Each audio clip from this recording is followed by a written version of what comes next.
জিবরাইল ডাকেন বারে বার, খুলে দাও আসমানের দুয়ার, এসেছেন নবীদের সরদার, করিতে আল্লাহর দিদার। ইয়া নবী সালাম আলাইকা, ইয়া রাসূল সালাম আলাইকা, ইয়া হাবিব সালাম আলাইকা। তায়েফের দুষ্ট ছেলেরা আমার নবীকে পাগল বলিয়া মারিল পাথর ছুড়িয়া, উঠিল আরশ কাঁপিয়া।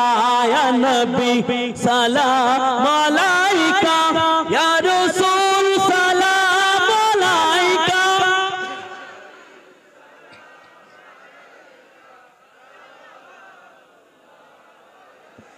নবীজি বিদায় হয়ে যায়, কাবা ঘর ফিরে ফিরে যায়, দেখা কি হবে কবু আর, এই আশা মনে থেকে যায়। ইয়া নবী সালাম আলাইকা, ইয়া রাসূল সালাম আলাইকা।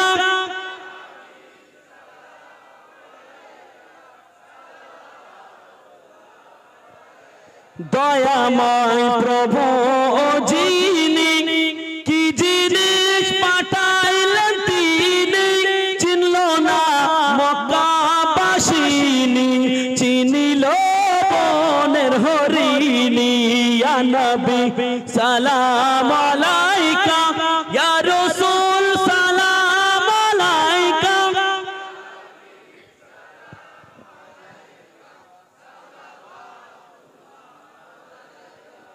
এই কিয়ামটা নিয়ে অনেকেই বাজে মন্তব্য করে, আমরা সকলে সিলসিলা ফুরফুরার অন্তর্ভুক্ত।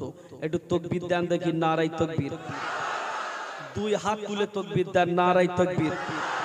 সিলসিলায়ে ফুরফুরা শরীফ, সিলসিলায়ে ফুরফুরা শরীফ, নারায়ে তাকবীর।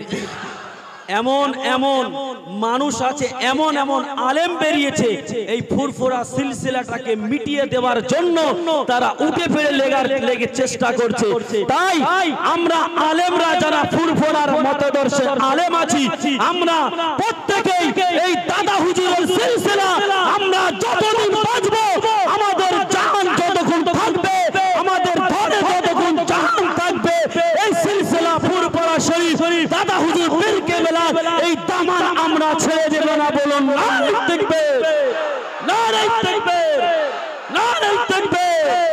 ফুরফুরা শরীফকে আমরা ভালোবেসেছি, আমাদের বাপ দাদারা ভালোবেসেছে, আমাদের সন্তানেরাও ভালোবাসবে। আমরা সেই সিলসিলা ফুরফুরাটাকে চিনাবো।